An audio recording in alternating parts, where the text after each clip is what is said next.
Exercise 7.2, question number 3. What is given to us that the triangle ABC is your isosceles triangle with equal sides AC and AB. जो आपका AC और AB है वो क्या हो रहा है यहाँ पे equal sides है. Clear? AC complete side is equal to AB because the triangle was an isosceles triangle, so it is given to us. And he is saying altitudes are BE and CF. Now what are the altitudes? Altitudes are the perpendiculars, है ना. Altitudes क्या होते हैं हमारे perpendiculars होते हैं. तो यहाँ पे जो एल्टीट्यूड BE है ये 90 बना रहा होगा AC के साथ, और जो CF है वो 90 बना रहा है AB के साथ. क्लियर ना. We need to prove that altitudes are equal. आपको यही प्रूफ करना है जो BE है वो किसके इक्वल है, CF के इक्वल है. क्लियर ना. क्लियर है ना इतना बच्चे. Okay. So what we can do here, देखो एक ट्राइंगल को अगर मैं देखूं अपना ABE ट्राइंगल, बाकी सब छोड़ दीजिए, बस इस पे फोकस करिए. द ट्राइंगल ABE, ठीक है ना. AB हमें दे रखा था AC के इक्वल है, what we are given AB equals to AC. ठीक हो गया. इस ट्राइंगल में इन ट्राइंगल ABE अगर ये 90 है तो AB कितना होगा, 90 ही होगा.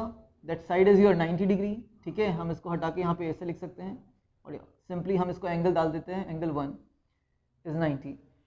अगेन व्हाट एल्स, एक और एंगल आपको दिख रहा है तो दोनों में कॉमन हो जाएगा. देखते हैं वापस इसको कैसे करना है.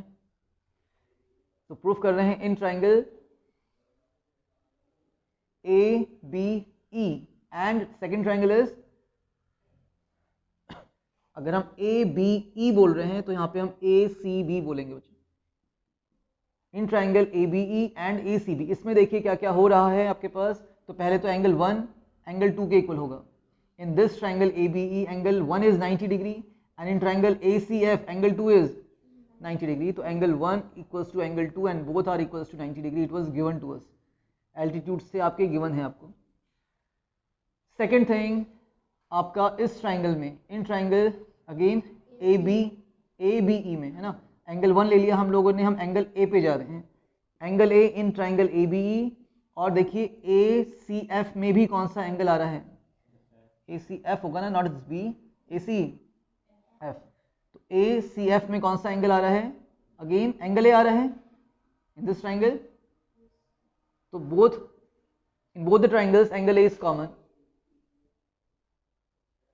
एंड फाइनली क्या हमें मिला हुआ था, that side AB is equal to side AC, that is again given to us. तो अगर मैं इस ट्राइंगल को अलग से बनाना चाहूँ तो बच्चे ऐसा कुछ बनेगा. एंगल E पे 90 था, ये A था और ये आपका B था. मैंने पहले ABE ट्राइंगल पे गए हैं, मैंने इसको एंगल 1 लिखा था, इसको एंगल A बोला, और ये आपको गिवन था किसके, ऐसे कुछ ट्राइंगल के. ये हमारा F था, इसको हमने एंगल 2 लिखा है, इसको वापस हमने एंगल A बोला था, और ये हमारा गिवन था AB इक्वल्स टू AC. तो हमने इसको अलग अलग करके भी आप देख सकते हैं. अगर एक ही फिगर में आपको समझ में नहीं आता है, you can separate the triangles जिसको आपको कन्वर्ट करना है. क्लियर ना. अब हम इसको कन्वर्ट कर क्यों रहे थे, because we need to prove कि जो हमारा BE होगा वो CF के क्या होना चाहिए, इक्वल. तो अगर हमने ट्राइंगल्स को कन्वर्ट कर दिया, अगर हमने इन दो ट्राइंगल्स को कन्वर्ट कर दिया है, by which rule,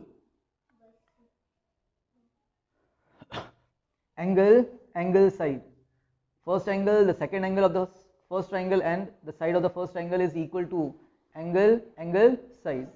So by AS angle side congruence rule, triangle which one, ABE जो हमने स्टार्टिंग में लिया था, triangle ABE is congruent to triangle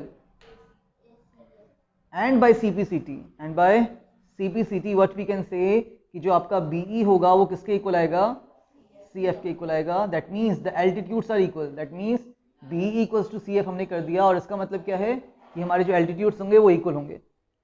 very easy question to understand. समझिएगा इसको कैसे करना है ना. Okay, note it down.